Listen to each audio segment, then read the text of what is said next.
In Victorian London, if you wanted to be seen as a true gentleman, there was one accessory you absolutely had to have.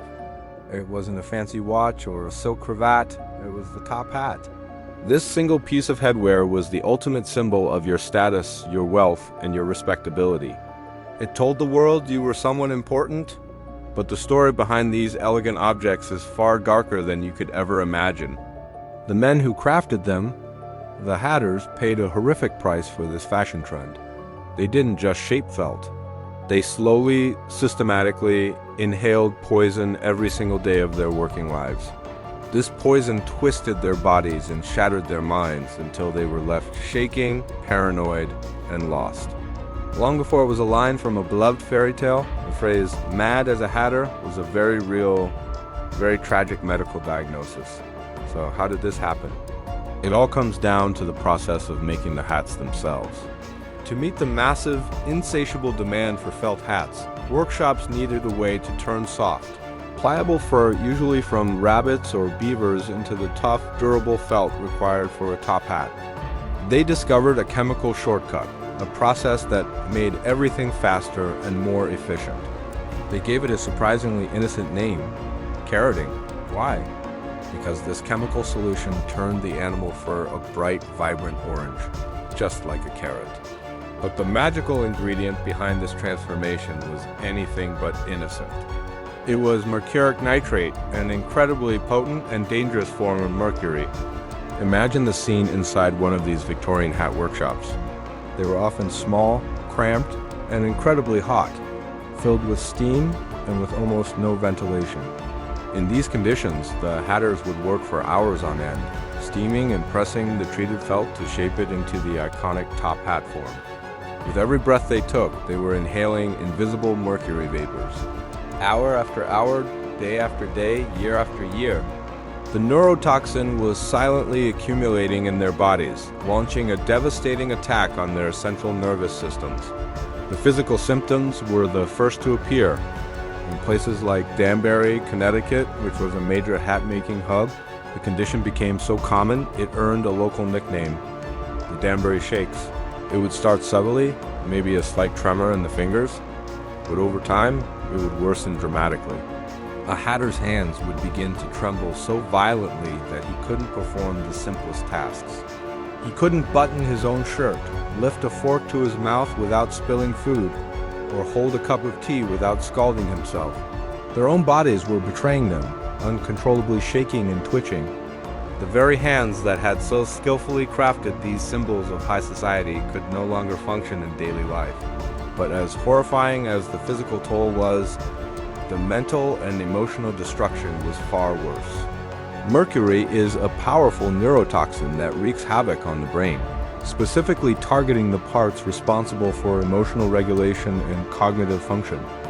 The hatters' personalities began to warp and disintegrate.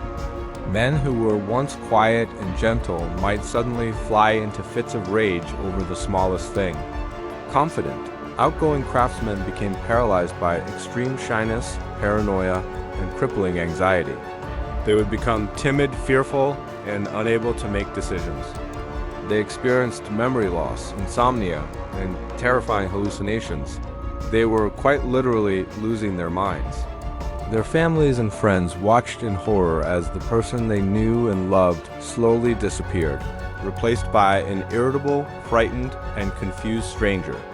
This brings us to Lewis Carroll, the author of Alice's Adventures in Wonderland. It's widely believed that Carroll, who grew up near Stockport, a major hat-making district in England, would have seen the devastating effects of mercury poisoning firsthand. He would have encountered these men in his community, witnessed their strange behavior, their tremors, their erratic moods.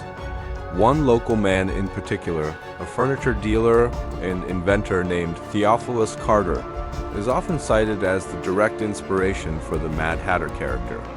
Carter was known for his eccentric behavior and for always wearing a top hat.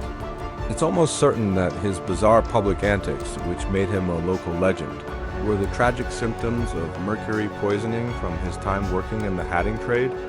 Carroll took this real-world medical tragedy and, with a stroke of literary genius, transformed it into one of the most iconic and beloved characters in all of literature. He created a whimsical, nonsensical figure who presides over an endless tea party, spouting riddles without answers. He turned a symptom of neurological decay into a charming, if chaotic, personality quirk. But for the real Hatters, there was no whimsical tea party. There was no Wonderland. There was only a slow, agonizing decline into physical and mental ruin. Their lives were not a fairy tale. They were a nightmare from which they could not wake up. For decades, the industry and the public largely ignored the obvious dangers. The demand for hats was too high, and the profits were too great. The well-being of the workers was simply seen as the cost of doing business.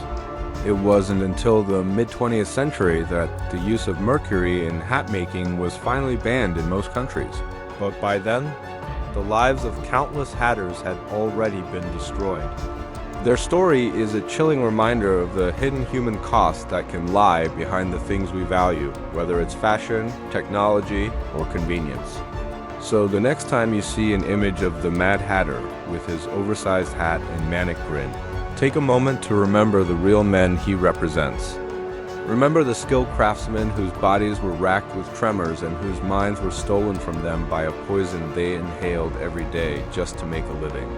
His madness wasn't magic, and it wasn't a whimsical character trait. It was the tragic, forgotten price of a gentleman's fashion. Thanks for watching. If you found this story as fascinating and tragic as I did, please hit that like button and subscribe for more deep dives into the hidden histories behind the things we think we know. See you next time.